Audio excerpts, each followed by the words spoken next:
Broadcasting from the business capital of the world, this is the Podcast Business News Network.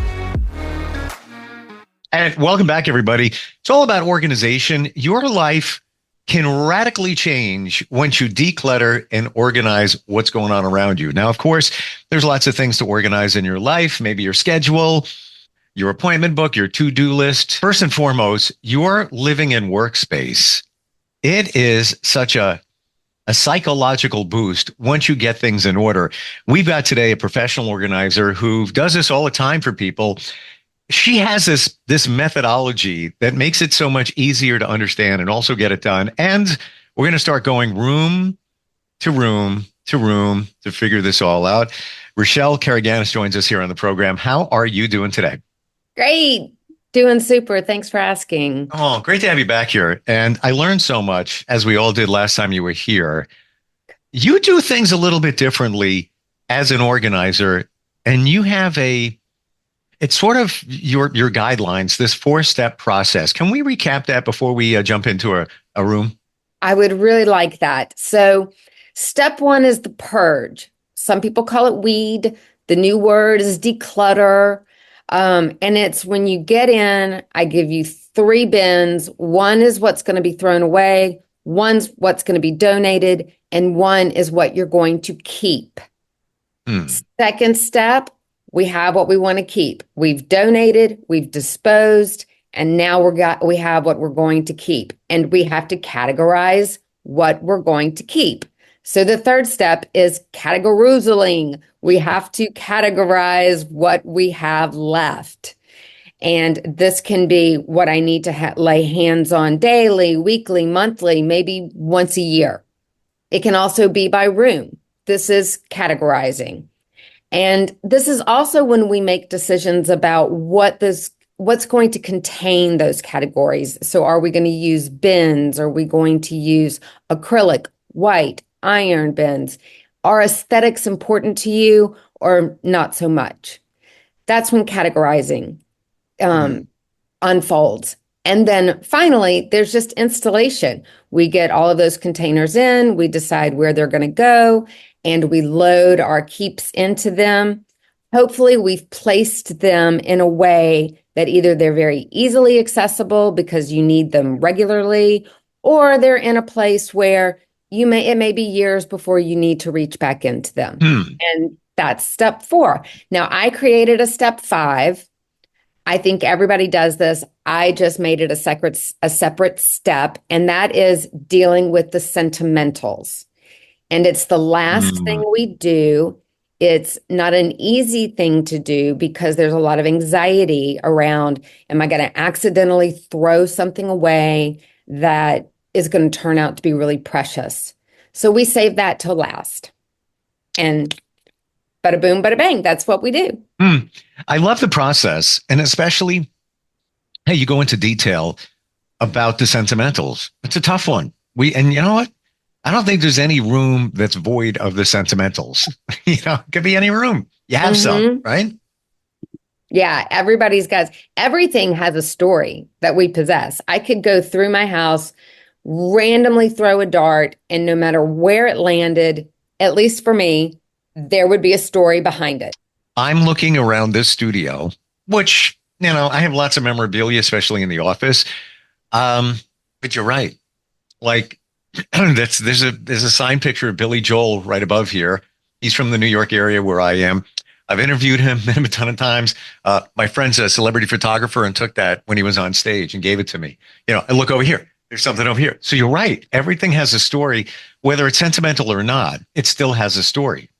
Oh yeah, this was a really bizarre event in my life. It was just 3 minutes of an event, but I was cleaning out my desk and I came across a stack of receipts that I had saved just to enter into the checkbook, right? Sure. But what I realized was, wow, every one of these receipts has a date stamp and time. So I'm looking at it, says October 1st, 2003. And I'm like, what was I doing on October 1st, 2003? And suddenly the memory came flooding back as to why I needed to purchase what I needed to purchase in October in the early 2000s. And I went through all of these receipts and then I had to laugh because each one had a story. Even if it was, God, I didn't want to run that errand that day. Still a story. It's amazing. Like Everything has a story. everything and everyone has a Yes. story. So what's the story with the garage?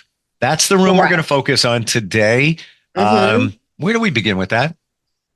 Well, I like to begin that it's part of a subset, which is the categories. I mean, the subset, excuse me, is attic, basement, garage. And they kind of fall in one subset. The downside to all three of those is they can be very much out of sight, out of mind. So we have to be really particularly careful about how we use those kinds of spaces, because if they're not set up in a way that is truly utilizable and not just a shove it so I don't have to think about it, it's going to come back to bite you. So the garage is my favorite. It's the least out of sight, out of mind if you use your garage. So you're coming in and out of it daily. You actually use it to park your car. So you need it to be accessible to your car and you getting out of your car. But it also means you see that stuff every day. So if it's something that's going to start to get on your nerves, you can't forget about it. It's getting on your nerves. It's got to be dealt with. So the other thing I really like about the garage is that it is the easiest to clean. Now, the attic is a tremendous amount of dust, chronic dust. And we forget about it. And then when we have to go up there for something, the allergies explode. It's just a dust magnet. The basement, you can be concerned with the controlled environment. Is mold going to grow? Is it going to be dank? Is it going to be wet? What am I putting down there as far as climate control? The garage kind of falls in the middle. I think that the garage is the easiest to clean, and you can get the most out of it, especially for things that I'm going to be specific now. I'm going to use the phrase backstock. So if you're a Costco shopper, there's a good chance you're going to have backstock. The garage is the best place to put your backstock. It's easier than the attic. It's easier than the basement. If you have a home-based business that has any kind of supplies, like for instance, I have a certain number of things, masking tape, pens, calendars, all of these things that have to go on a job with me. I have shelving in the garage that handles that at-home business materials. These are things that we need to be able to see. We need to know that we have them. We don't want to buy too much of them, but there's going to be backstock. I like to think. I gotta tell you, I'm feeling so good because that's what I use my garage for. I mean, among other things, but when I need to get, we need more red Solo cups. Oh, we need more toilet paper. I just walk in the garage, and more than anything, it's a system. I feel like I have a system going there where everybody knows that's where you go when you need those things. Paper plates comes off the shelf. And then when you're walking to your car to go to the store, let's say BJ's, Costco, whatever, you can take a look and check your inventory, because I use the garage to enter and exit. I don't use the front door. Very rare. So I can look up and say, we're low on toilet paper, note, and off to the store. I love it because for all those reasons, that's why I really love the garage. Now, let's say that you don't use your garage for your car. So you have this tremendous amount of floor space. And with this, I'm going to jump into my own little system for organizing the garage, which is that it's, to me, a 3-tier environment. There's what's going to go on the floor or take up floor space. There's what's going to go on shelving, which is what I call like mid-level space. Sure. And then there's what's going to go up high and why. Things go up high that maybe you don't want in the attic, maybe you don't want in the basement because you don't want them dank or dusty. But really they're up there because you don't want to get rid of them. Maybe they're sentimentals, but you're rarely, if ever, going to get into them. Sure. So that's your top shelf. But starting with the ground floor, this can be taken up by a ping pong table. This can be taken up by your garbage cans or your recycling cans. So the ground level is precious real estate. I'm a big fan of freestanding shelving. As opposed to like the white shelving that you put in the wall, I'm a big fan of freestanding shelving. You can get this at any of the Lowe's, Home Depot, and they come with as many as 4 levels. Mm-hmm. And this is really important because stacking boxes, not on shelves, but saying, okay, I've picked out the real estate in my garage where I want to stack bins. Okay, that's a big decision. But now all I'm going to do is stack those bins one on top of another. They're going to become inaccessible because now what you're going to have to do is take a bin off because I've got to get to the third one below and there's still one underneath there. This is why I love shelving, and I think it's worth real estate. So before I forget, I want to interject, and this might even come up, but just in case, because it was something I had to remember. I currently have a combination of both. So I inherited when I came in, great shelving system on the walls, but I also, when I moved, I brought my stand-ups, and I pretty much use the plastic ones, but the very durable ones with the very round poles. However, I affix them to the wall because they can get a little wobbly when you start adding stuff to them. So just, throwing that out there because that's where I and I was going to bring that up, but it's the same point. Especially when you're attempting to stack boxes on top of boxes, what is too high when suddenly something comes falling forward on you? Sure. And that's why shelving is also worth the investment because it is an investment. Then talking about categorizing, what are the bins that we're going to use to put these garage suitable possessions in? And like I said, the back stock, you don't necessarily want to hide in bins. Let me make that side note, because if you don't, we don't want out of sight, out of mind for back stock, or you won't know that you need it. When we get into bins, and I'm going to get consistently looking bins, it helps with the peaceful mind, is when we're going to get into seasonal decorations. Do we need seasonal decorations every day or every month? No, but we do return to them regularly, even if only annually. So we can go up to the higher shelving for seasonal decorations, for example. And then, like I said already, the highest level of shelving is where your sentimentals can go. Now, I think this is the trap of the garage. The trap of the garage is that you've taken that first step and you've decluttered. But for whatever reason, making the decision about what is to go away, what is to be donated, or what is to be disposed of is just too overwhelming.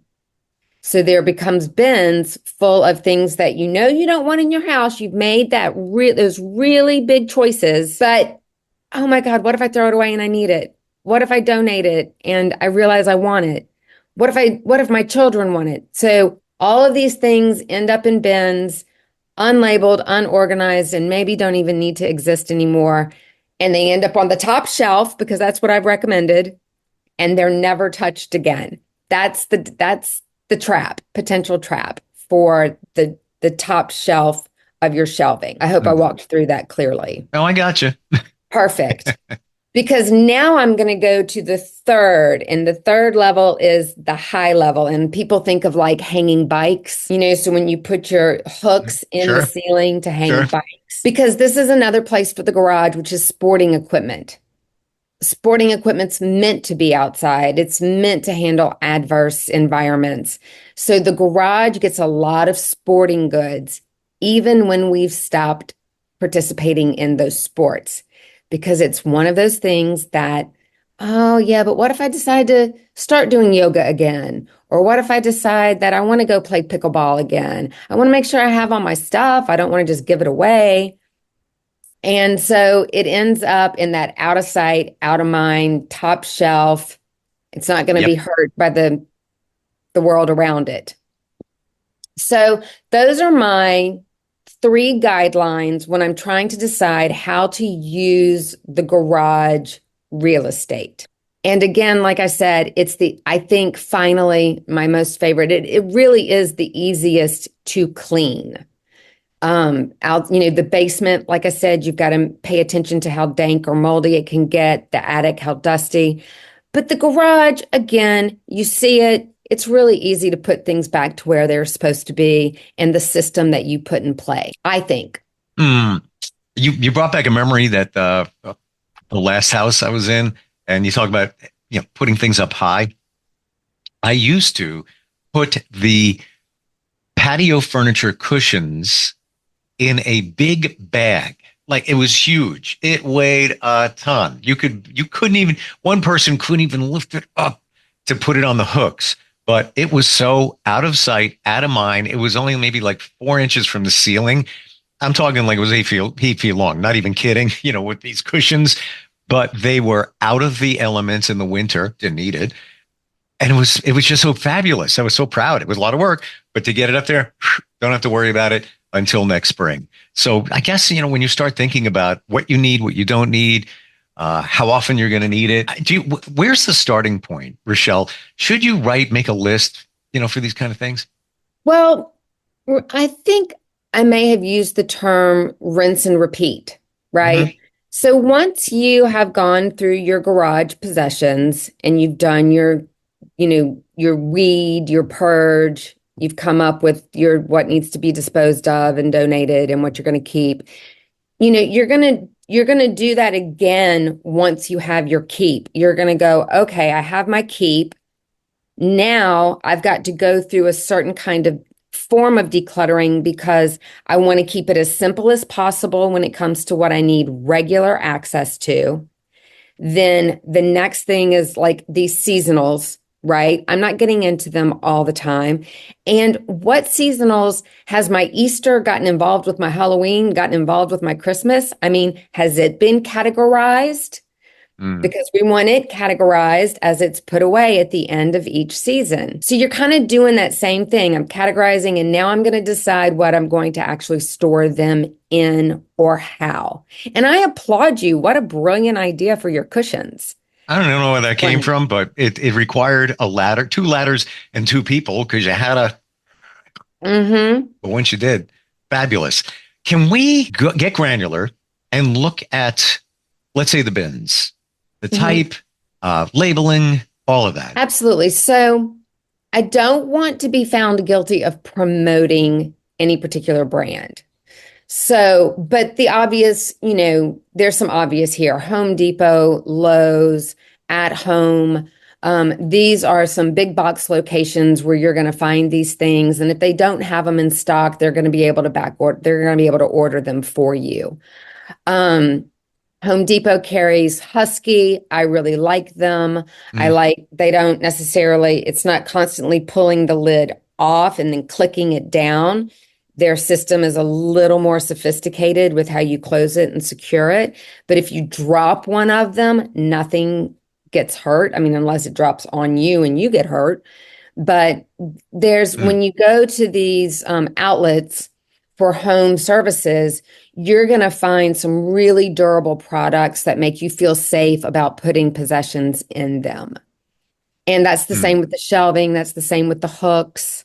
And it's the same with your cleaning supplies too, because when I said it's the easiest to clean, I have one caveat I should throw out there. If you use your garage for the car, there's a good chance you're going to end up with some oil on the ground or things that the car creates. And you want to make sure that you keep that in mind, kind of keep an eye on that, because you don't want your belongings to end up in an oil spill or a water leak or the hose running amok. With that, I also want to mention that furniture quite often ends up in the garage. It's too much to get to the attic. It's too much to get to the basement. It's just easiest to put it in the garage. And it's another one of those, okay, I went through my house. I figured out some furniture I don't use, I don't like, it's old, it's tearing up. Maybe I'll reupholster it. I don't know. So we're going to put it in the garage. And all you've done is taken up valuable real estate because maybe it just needs to be donated for someone else to upholster and get good use out of it. Because you're not getting good use out of it in the garage. So furniture is a big trap. Furniture, furniture, furniture. Well, that might come under the can't decide whether to get rid of it category. Yeah. Right? It absolutely falls under that category. And sometimes because it is in the garage, it stays in that, oh, it's starting to get on my nerves. I better do something with it, which is better than the attic. I mean, I have to admit that my favorite way to use the attic is for the seasonals. I have to admit, because we know we are going to get to them, but it will be a year. So that's my favorite thing for the attic. And the basement, I think, is great for the sentimentals that you want to keep, but you don't need access to. You've made your decisions about that. And that's what I'll say about the basement. Love it. To the point of furniture being your foe or friend, I had a bedroom piece. I think it was one of my kids' bedrooms from way back for Micah, kind of the old look and everything. But I wound up keeping it, and it was very meaty, a meaty piece of furniture in the back, in the corner.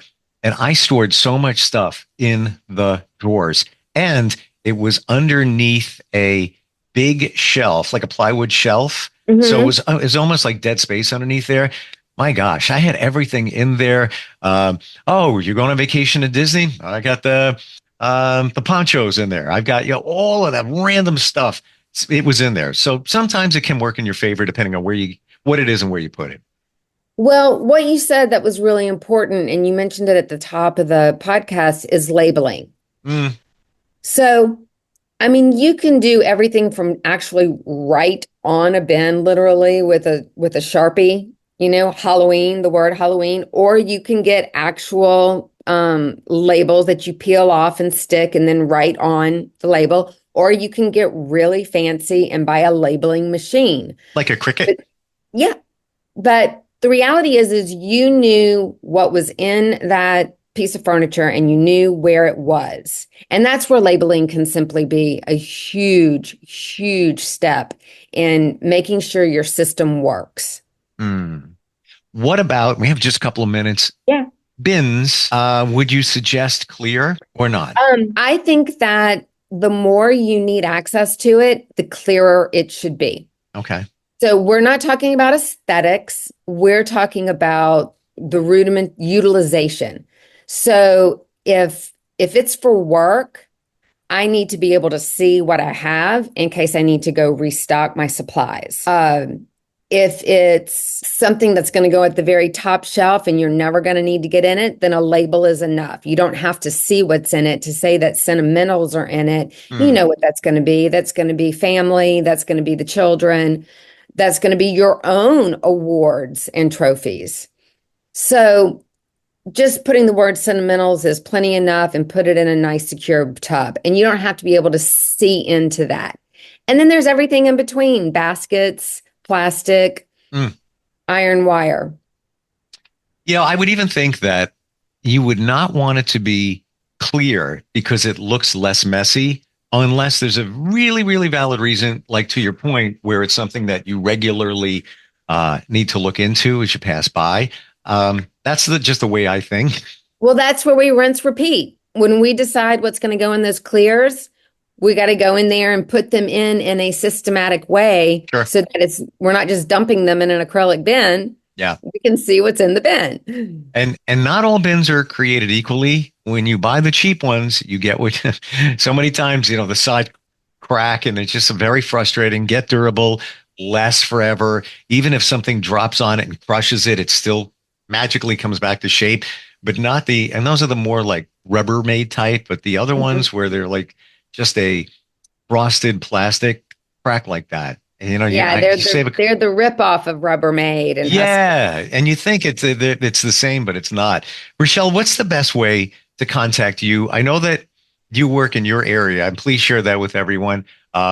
And then can you do this virtually as well? I can do it virtually and reach out to me and I'll give instructions as to how that's done. But the answer is yes. Sure. I can be reached at 504-432-2271. And as an aside, I know that that's a New Orleans number, but I am located in Huntsville, Alabama, and the surrounding areas. And my email is Richele, Richele, at blossomwoodorganizing.com. Awesome. We talk about a four-step program. Step one, call you. That's where it starts. And where it starts. Get organized. Great talking with you today. Love all the insight, your energy for making our lives better, and looking forward to getting in another room with you next time we get together. Let's get it done. Appreciate it. All right. We're coming right back. Have a good one. You too.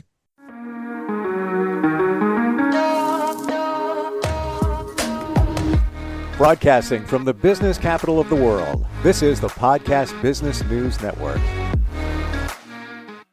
Hey, Dad, how do airplanes fly? What's in this box? Can I touch this? Where does sand come from? Is this tree good for climbing? What happens if I mix these two things together? How are babies made? What does this thing do? Kids are curious about everything, including guns. Talking to them about gun safety in your home is a good first step, but you can do more. Always keep your guns locked, unloaded, and stored separately from ammunition. Storing your guns securely is the best way to prevent family fire, including unintentional shootings. For more information on safe gun storage and ways to keep your family safe, visit endfamilyfire.org. That's endfamilyfire.org. What do we keep in the attic? What's this thing called? Can I ride my bike backwards? Like I said, kids are curious. It's up to us to keep them safe. Brought to you by End Family Fire, Brady, and the Ad Council.